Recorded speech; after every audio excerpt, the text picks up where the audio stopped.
Bonjour, est-ce que tu m'entends? Oui, oui, Bonjour, ça va Naïli? oui, oui. Ça va, ça va. Alors, on va traiter le chapitre du poids. Donc, tu as commencé ça depuis longtemps ou tu viens de commencer? Non, on a commencé il n'y a pas trop longtemps. Ok. Alors, donc, en physique, hein, on parle souvent du poids. Nous, on dit souvent je pèse tant, hein, etc., etc. On parle plutôt de masse, hein.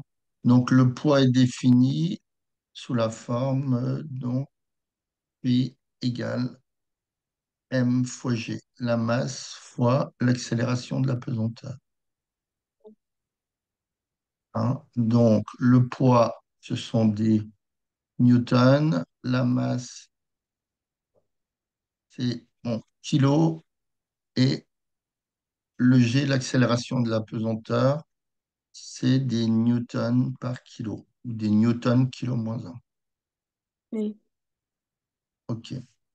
Donc, quand tu as tracé, hein, quand tu traces le poids ici en ordonnée, et par rapport à la masse qui est en abscisse, hein, tu vas trouver forcément une droite puisque hein, le poids est défini, on vient de le dire, par P égale M fois G, hein. Et donc le G, il va correspondre au coefficient directeur de ta droite, hein. Alors pourquoi? Parce que est-ce que tu as vu les fonctions linéaires, fonctions affines? oui, Ok. Alors ici, hein, on va avoir une fonction linéaire, hein. Fonction linéaire.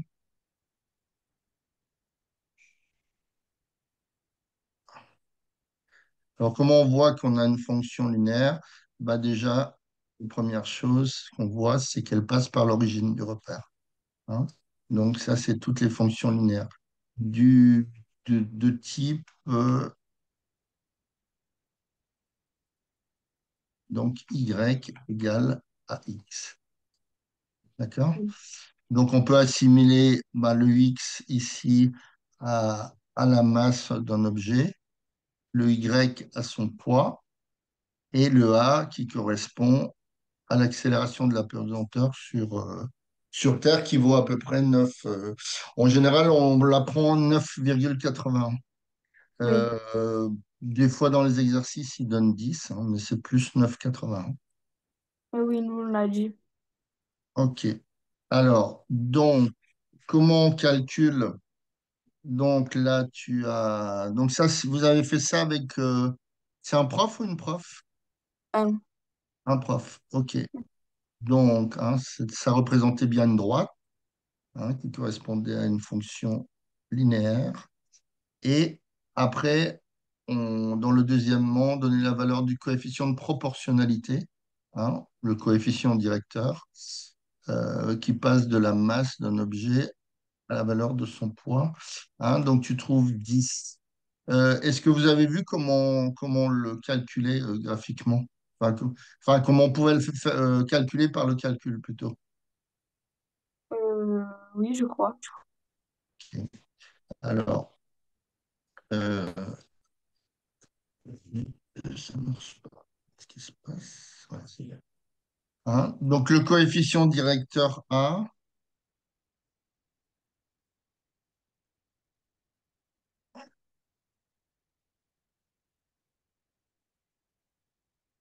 le coefficient directeur A de la droite, hein, donc on le calcule, voilà, c'est la variation delta Y sur delta X. C'est-à-dire que si tu prends ta droite qui passe par deux points, un point A, X, A, Y, K, un point B, X, B, Y, B, hein, le coefficient directeur, donc c'est alors YB moins YK sur XB moins XA. Est-ce que tu as vu ça en maths? Non.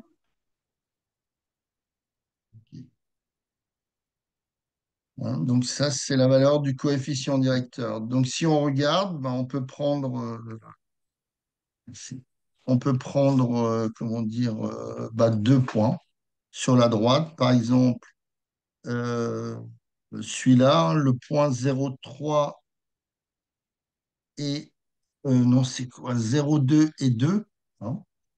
Donc, par exemple, alors, attends, je vais mettre là, hein. Donc, euh, voilà, la droite passe par,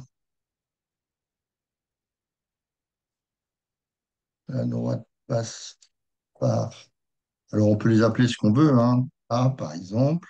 Donc 0,2 et 2, hein, c'est ce point-là. Est-ce que tu es d'accord avec ça?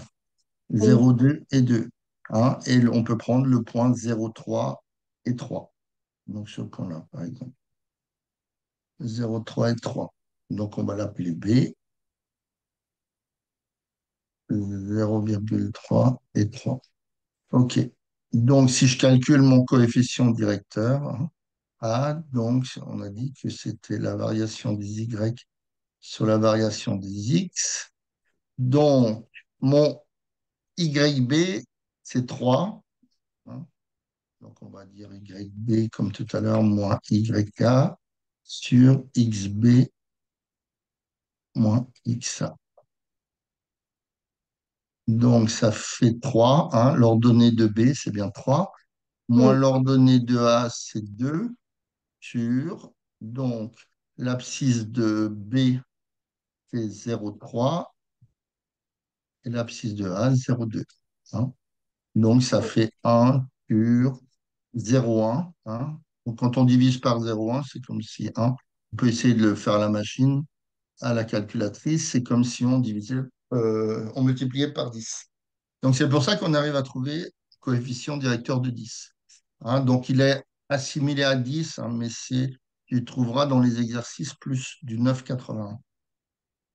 oui. Donc, là, on arrivait à ça. Donc, blablabla. Ouais. Alors, j'ai préparé un petit exercice. Donc, tu vas le faire et enfin, tu réponds à toutes les questions, hein, premièrement, hein, c'est un petit vrai-faux. Et après, il y a des petits calculs à faire de poids. Et donc, quand tu as fini, tu me l'envoies sur le WhatsApp. Réponse. On le corrige. Est-ce que tu peux prendre une photo de... Tu as un portable, hein, ou pas? Oui, Ok. Si tu peux prendre une photo de l'exercice, ça me permet de faire autre chose après.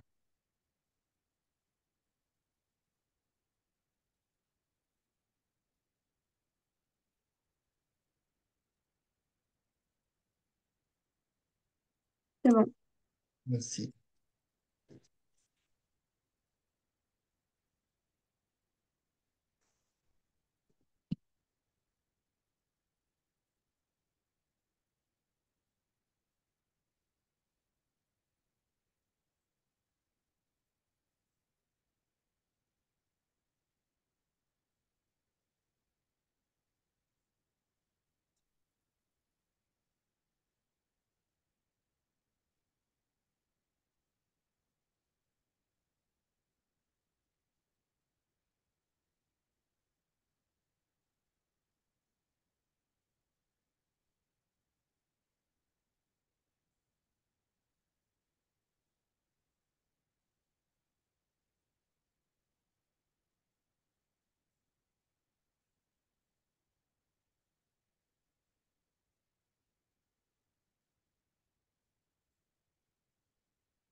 Ok. Donc, on va regarder ensemble l'exercice. Non, j'ai pas.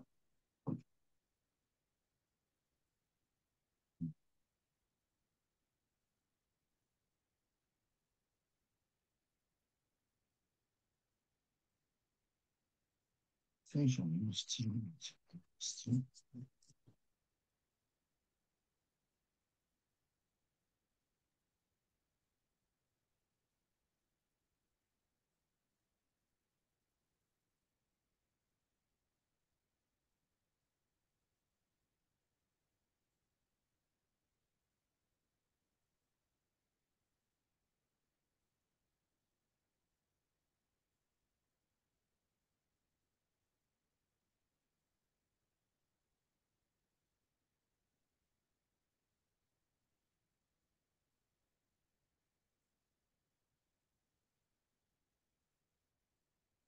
Alors, donc, on te dit, donc dans la première question cochée, là où les bonnes cases. Alors, le poids et l'action à distance exercée par la Terre sur un objet. Tu m'as mis quoi? Tu m'as mis faux? Oui, Non, c'est vrai. Hein. Est-ce que tu as vu euh,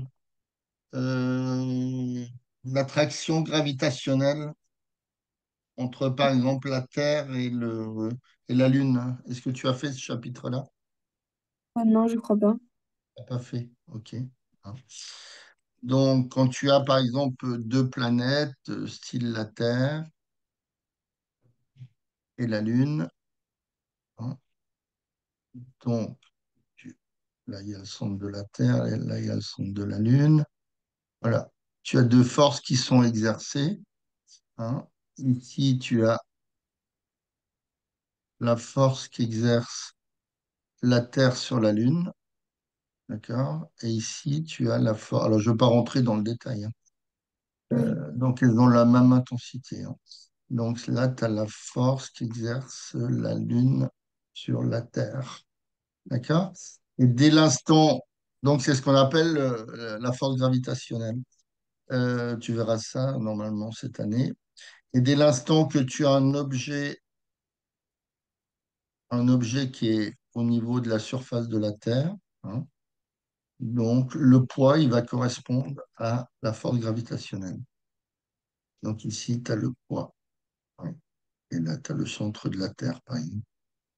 OK. Hein. Donc, à la première question, le poids est l'action à distance exercée par la Terre sur un objet, c'est vrai. d'accord. Hein. Alors, le poids est mesuré à l'aide d'une balance. Donc, toi, tu m'as mis que c'était vrai. Non, j'ai mis faux. OK. T'as mis faux. Ah oui, t'as barré après. Ah non, non, c'est bon, t'as mis faux. OK. Alors, c'est faux. Alors, qu'est-ce qui est mesuré à l'aide d'une balance? Ben, la masse? Voilà. Hein, pour la balance, c'est la masse. Hein. Quand tu vas chez le docteur, hein, il te pèse. Oui, Donc, c'est bien ta masse qui est indiquée dessus. Alors, le poids est proportionnel à la masse. Donc, ça, c'est vrai. Hein, on l'a vu d'après ton graphique que tu m'avais envoyé. oui, Le poids peut être aussi mesuré en kilos. C'est faux. Le poids, le poids, ce sont des newtons. C'est une oui, force. Hein. oui, Alors, après, tu m'as mis le poids du donc de 12 066. Hein. Donc là, oui, tu appliques la formule P égale mg. Donc la masse du space, c'est 1230 kilos, hein, multiplié par 9,81.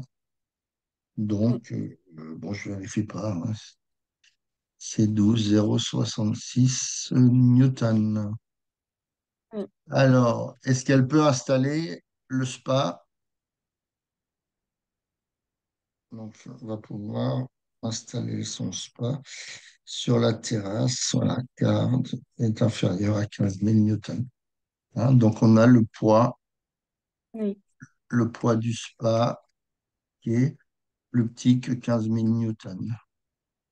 oui, Donc, oui, elle peut l'installer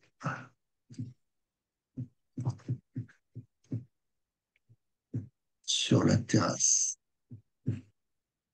Voilà. Alors, Wikipédia.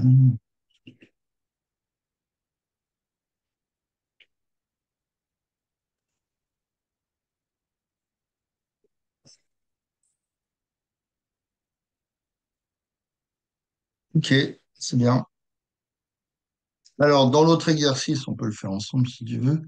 Quel instrument utilise-t-on pour mesurer le poids? Donc ça, c'était pas.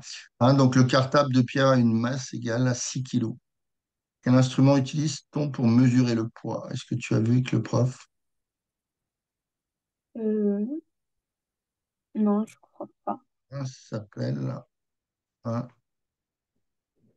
dynamomètre.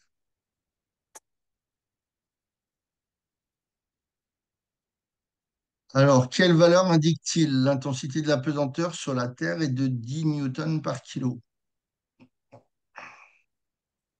Donc, son poids, il va correspondre à quoi? Donc, poids, donc c'est M fois G. Donc, ça ferait combien? Euh, 10 fois 9,81. Ah, non, pas 10 fois. Ah Hein? oui, Le 10, c'est la valeur de l'accélération de la pesanteur. Donc, il faut que tu appliques la masse. Donc, ça ferait 6 fois. oui, 6 fois 10. Donc, ça ferait 60 newtons. Sachant que sachant que l'intensité de la pesanteur est 6 fois plus faible sur la Lune que sur la Terre, on souhaite comparer le poids du cartable de Pierre sur la Lune à son poids sur la Terre. Donc, comment tu calculerais le poids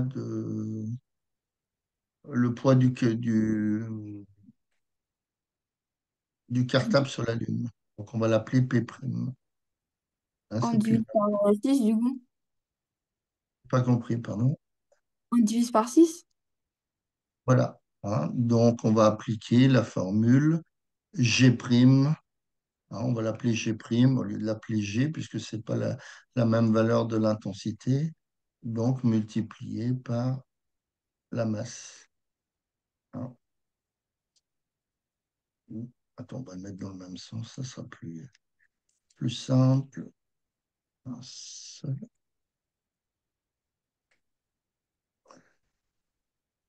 Donc, c'est donc mg'.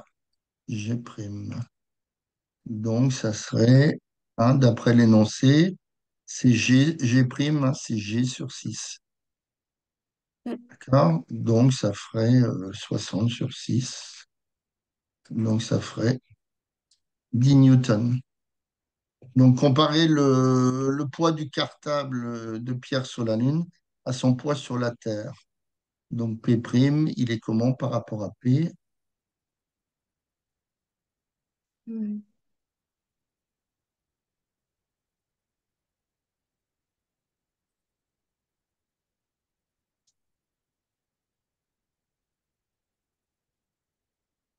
Comparer, c'est-à-dire, quand tu dis, je sais pas, moi, 3 il est plus grand que 2 parce que, enfin, si tu, Oui, je veux dire, tu compares 3 et 2, c'est 3 plus grand que 2. Donc là, oui, P', il est comment par rapport à P? inférieur. Il est plus petit. D'accord? Donc, qu'il faut retenir de ce style de petit exercice, c'est que quel que soit l'endroit où tu es, si Oui, tu es sur Terre, mais au sommet de l'Everest, si tu oui, es sur la Lune, si tu es sur Mars, la masse ne va jamais changer. Par contre, c'est l'accélération de la pesanteur qui va varier. Voilà.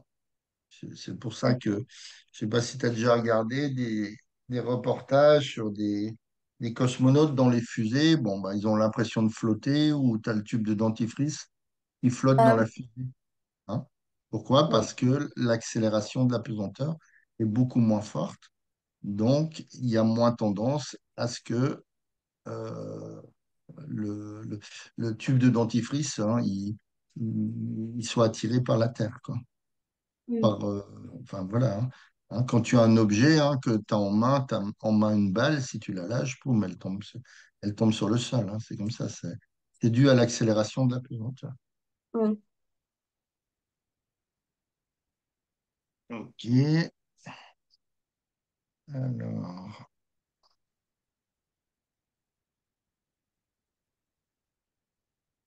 Donc en chimie, tu as vu juste des tests pour la mise en évidence d'ions, c'est ça? Oui. Vous avez fait des petits TP là-dessus ou pas? Euh, oui, je me semble. D'accord. Hein. Donc on te dit, on teste un petit peu hein, comment je vais dire, une solution, enfin des solutions à l'aide d'hydroxyde de sodium, de la soude, hein, qui est une base.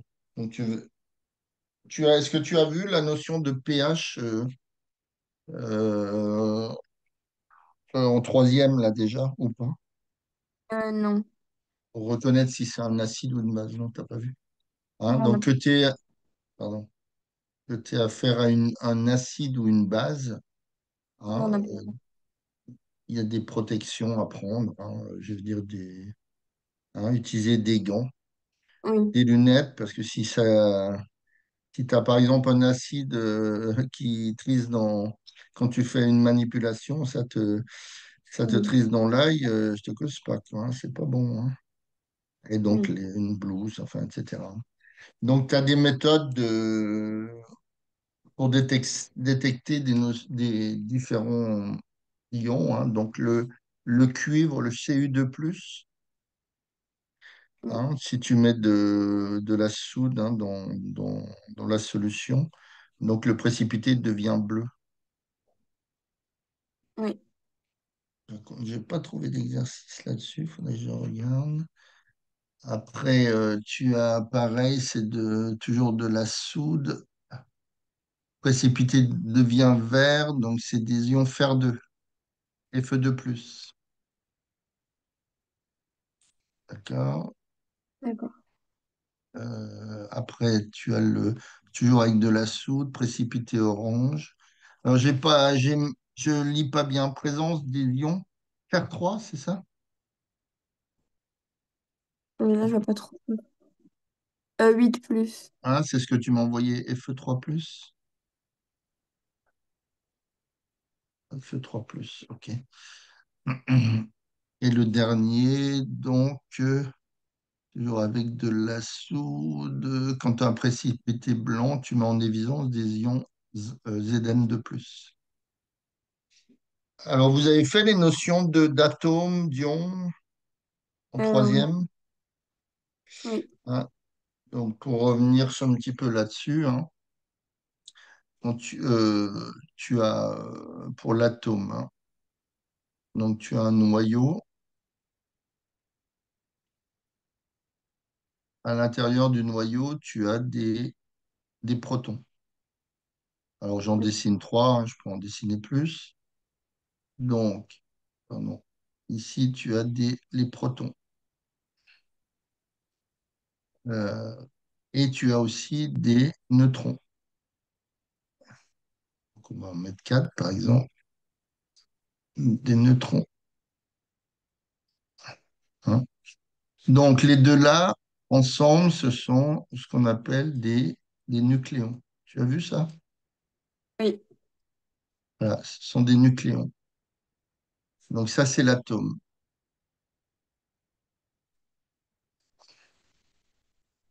OK, proton, neutron, nucléon.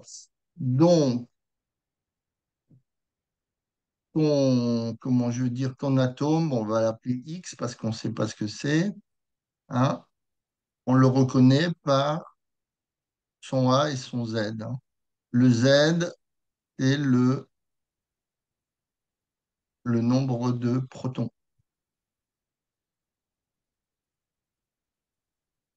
Et le A, ça correspond au nombre de nucléons.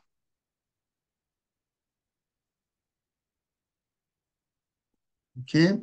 Donc, Oui. par exemple, si tu prends hein, le carbone qui s'écrit 12,6. Alors, ah oui, tu as aussi un truc, tu as aussi une chose, pardon, hein, pour l'atome, mais pas pour les ions, hein. Donc, une propriété de l'atome, propriété de l'atome, hein, il est électriquement neutre.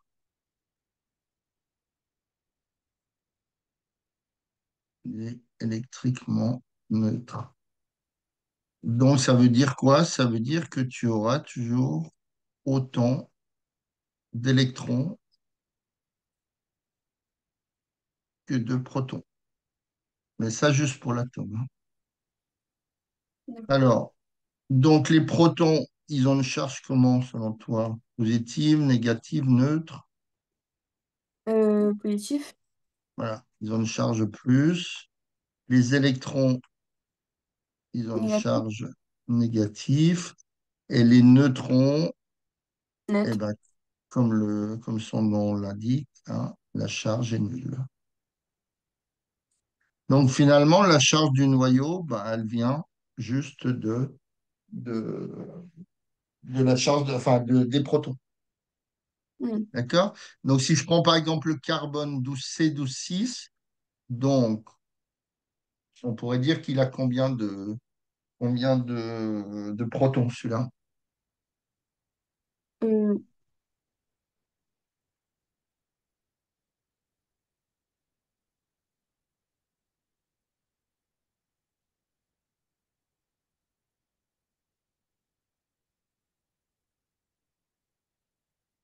Alors,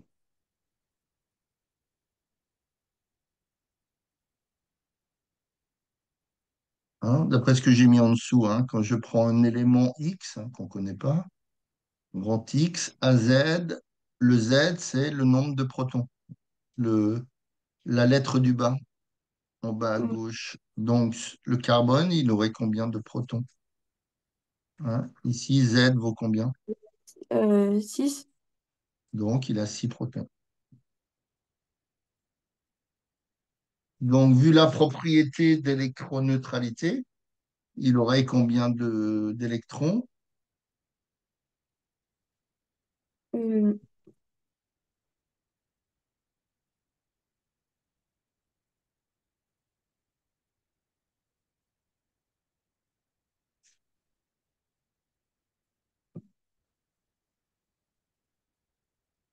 Hein? Il est mis là, regarde. Propriété de l'atome. Il est électriquement neutre. Ah oui, j'ai oublié de te dire, donc, où sont les électrons? Bah, ils tournent autour du noyau. Et comme dans le schéma que j'ai fait, j'ai mis 3 protons, donc je vais mettre 3 électrons. Puisqu'il y aura toujours autant, dans un atome, il y aura toujours autant d'électrons que de protons. Donc, comme tu as 6 protons, tu auras forcément combien d'électrons? 6. Hein? Il y aura 6 électrons. D'accord? Et le Oui. nombre de neutrons, il y en aura combien? Hein, Euh, puisque le A au-dessus, c'est le nombre de nucléons. Hein? ah, c'est 12. Donc, alors, tu as douze nucléons. Oui. Et parmi ces 12 nucléons, tu as combien de protons? 6. Tu en as 6. Donc, tu as combien de neutrons? 6 du coup. Ben voilà, 6. Hein? Tu as 6 neutrons. Alors, attends, 6 neutrons. Hein, finalement, le nombre de neutrons,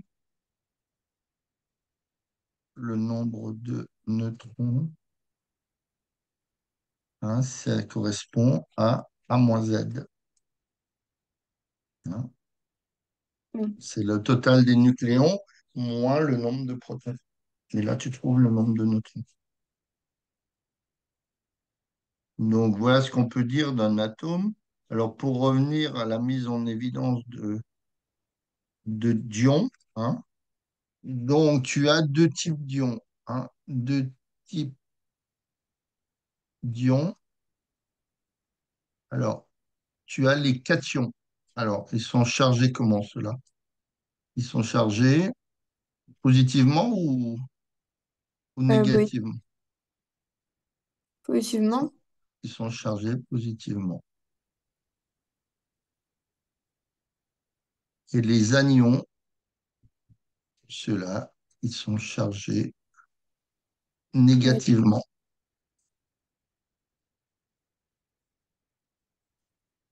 Alors, pour comprendre ça, donc si je prends l'atome, hein, on va prendre par exemple, alors le cuivre, tu as le tableau périodique sous les yeux? Oh non. Alors, attends, je vais aller le chercher.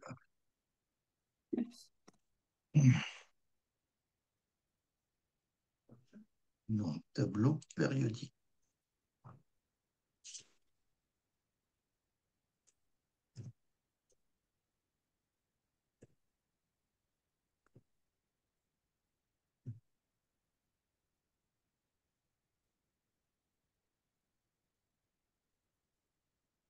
Tu as entendu déjà parler de ce tableau périodique en chimie? Oui. Ok. Hein, donc, les atomes, ils sont rangés selon un ordre bien précis. Bon, ça, tu verras ça en seconde. Euh, alors, ça, c'est là. Donc, je vais le mettre ici. Alors, le cuivre, il est où celui-là? Le Cu, ah ben, on ne voit pas son nombre d'électrons, enfin de protons plutôt. Bon, c'est pas grave. On va le dessiner. Hein. Donc, par exemple, l'atome de cuivre.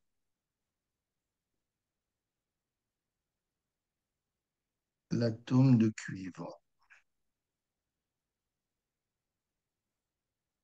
Hein. Tu as comme je t'ai dit, l'atome, il est chargé, il est électriquement neutre, pardon. Hein. Donc, le proton 1, eh ben, il va se marier avec l'électron 1. D'accord? Le Oui. proton 2, il va se marier avec l'électron 2, etc., etc. Le proton, je ne sais pas, mettons 12, hein, il va se marier avec l'électron 12, moins 12, pardon. Donc ça, c'est au niveau de l'atome. Maintenant, dès que l'ion se forme, hein, par exemple, l'ion Cu2+, donc celui-là, c'est un, alors est-ce que c'est un cation ou un anion? Un cation? Voilà, celui-là, c'est un cation. Hein. Donc ça veut dire que l'ion, il a deux charges positives. D'accord? Oui.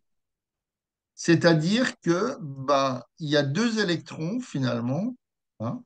Tu as deux électrons qui sont partis. Hein, puisque tu as par exemple le proton 1, le proton 2, le proton 3, le proton 4, ils vont être avec chaque électron correspondant. Et par exemple, le P11 et le P12, d'accord, ils vont se retrouver tout seuls. Qu'il y a deux électrons qui sont l'électron 11 et l'électron 12 qui seront partis. D'accord? Oui. Donc, de ce fait, eh ben, si tu regardes, il restera deux charges positives, parce que les deux protons, ils seront tout seuls. D'accord? Donc, ça veut Ok. dire qu'un cation, par exemple, le Cu2+, eh ben, lui, il a perdu deux électrons. Oui. D'accord? Si je Oui. prends, par exemple, donc là, on prenait l'atome de cuivre. Et là, on arrive au niveau de l'ion Cu2+. Alors, comment dire, Oui, le chlore, par exemple. Hein, le chlore, pareil, hein, peu importe le nombre de protons qu'il a. De la même façon, le P1, il se marie avec l'électron 1, etc., etc. Hein, le P, je sais pas combien, on va dire 13, pourquoi pas. Mais ça correspond pas, hein, il y a peut-être plus de protons. Se marier avec l'électron 13, d'accord? Et il va donner, donc lui, il est électriquement neutre, hein, on le voit là. Et comment dire, l'ion, hein, l'ion chlorure, non, c'est pas comme ça que ça s'écrit. Comment s'écrit chlorure? Euh, pas grave. L'ion chlorure, hein, ça va être Cl-. Donc, lui, c'est un anion, d'accord? Qu'il est D'accord. chargé négativement, hein. Oui, Donc, il a une charge négative. Ça veut dire que, eh ben, lui, il a gagné un électron, oui, d'accord? Hein. Donc, celui-là, il a gagné un électron, hein, puisque chaque proton est avec son électron correspondant. Et donc, à la sortie, il y a une charge moins, hein, puisque c'est écrit Cl-. Donc, ça veut dire qu'il a gagné un électron. Donc, quand tu as des anions, eh ben, tu as un gain d'électrons. Et quand tu as des cations, bah, tu as une perte d'électrons. Comme ça oui, que ça fonctionne. Mais il y a un truc qui reste standard, c'est le nombre de protons. Celui-là, il ne bouge pas, d'accord. hein. C'est ça qui diffère entre l'anion, entre l'atome et l'ion correspondant. Je vais Oui. essayer de chercher un exercice sur les ions, tiens. Euh, alors,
est-ce que tu vois l'exercice? Oui. Ok. Alors, on te dit pour donner un ion Fe3+, l'atome de fer a-t-il perdu ou gagné des électrons et combien? Mais il en a perdu du coup, mais il en Hein? a perdu trois. Hein. Donc, il a, comment je veux dire, Fe3+. Oui, donc il a trois charges, hein, donc Fe3+. Fe3+, donc il a trois charges positives.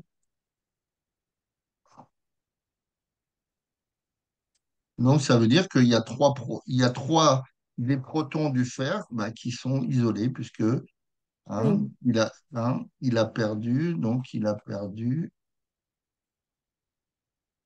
trois électrons. Oui. Alors, un atome de brome, pardon, Br, a un noyau comportant 35 charges positives. Donc, ça veut dire que, donc ça c'était le premièrement. Deuxièmement, donc le Br, donc il a 35 charges positives. Et les charges positives, donc, sont dans son noyau. Et ça correspond à quoi, selon toi? Aux électrons? Hein, attention, des charges positives. Ah. Hmm. Hein, dans le noyau, il y a Électrons? les protons, hein, Les il y a les neutrons? protons et les neutrons. Oui. Hein. Les électrons, ils sont ici autour. Hein. Oui. C'est-à-dire le noyau plus, hein, ici tu as le noyau. Le noyau plus les électrons, c'est ce qu'on appelle l'atome, l'ensemble. Oui. D'accord? Alors, s'il a 35 charges positives, donc ça veut dire qu'il a quoi dans son noyau? Euh, 35 neutrons? Alors, les neutrons, ils ont une charge neutre, nulle. Hein, on l'a vu tout à l'heure. C'était Donc, les 35 il- protons? voilà, il a 35 protons. D'accord? Donc, on te Oui. dit l'atome. Hein. Donc, c'est l'atome. Oui. L'atome de brome, Br. Donc, combien d'électrons possède Br-? Alors, déjà, on va déduire le brome, combien il a d'électrons. Euh,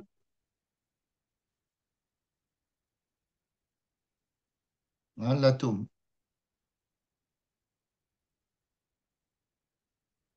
Hein, qu'est-ce qu'on a dit pour l'atome tout à l'heure? Il est électriquement neutre. Donc, il a toujours quoi en électrons par rapport aux protons? il a toujours 35 du coup? Voilà. Hein, donc, l'atome Br de brome, hein, il a 35 électrons. D'accord? Et Oui. maintenant, on va passer à l'ion brome, Br-. Donc, celui-là, est-ce qu'il a gagné ou perdu en... Est-ce Il qu'il en a a gagné? gagné. Il en a gagné des électrons ou perdu? Gagné. Il en a gagné combien? Euh, 35? Ah non. Il s'appelle Br-, c'est-à-dire l'ion brome, il a une charge négative. Donc, il a gagné combien d'électrons? Hein, puisqu'au départ, l'atome, il est neutre. Oui. Hein, l'atome, il est neutre, c'est-à-dire on vient de voir, il a 35 protons et 35 électrons. Ça, c'est l'atome. Maintenant, l'ion brome, Br-, hein, il a une charge négative, donc est-ce il a gagné des électrons, mais il en a gagné combien? Euh,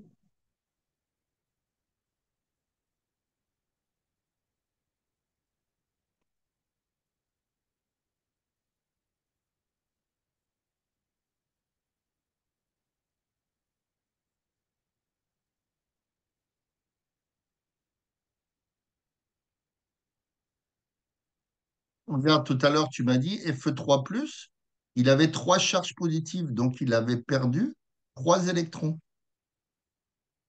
et euh, Donc, il gagne Br-, il en a gagné, un? voilà, il gagne un électron. D'accord? Oui.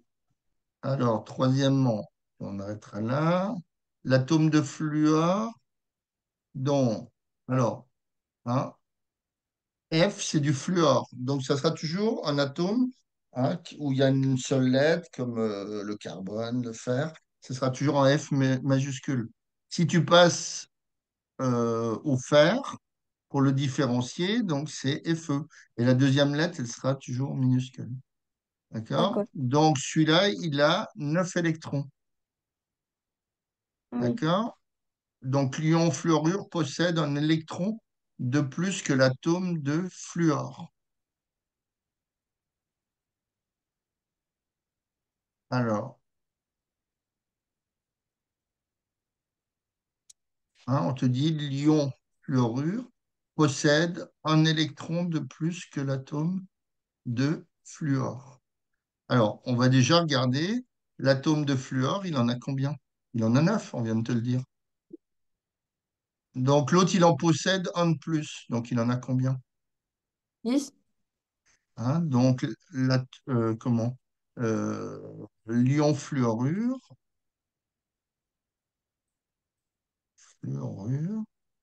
lui, il en a un de plus, donc il a 10 électrons. D'accord? Alors, combien il a de charge? Alors, on revient sur le fluor, il a 9 électrons, donc il a combien de protons? Ben 9. Il aura 9 protons. D'accord? Et donc l'ion fluorure, pardon, qui a gagné, qui a un électron de plus, hein, euh, comment dire, l'ion fluorure possède un électron de plus que l'atome de fluor. Donc on a 10. Lui, il aura combien de protons? Dissocié. Non, ça ne change pas. 9. 9. Hein. Hein, il y aura 9 protons. Hein, hein, je rappelle avec un petit dessin ça. Hein, P1 va avec E1. P10 va avec E10. Hein. Oui. Donc, forcément, si l'ion fluorure, il a gagné un électron, hein, le nombre de protons de départ, il reste le même. Oui. Hein. Entre les ions et les atomes, c'est juste le nombre d'électrons qui va changer. Hein. D'accord. Alors je vais te marquer, donc, reste inchangé.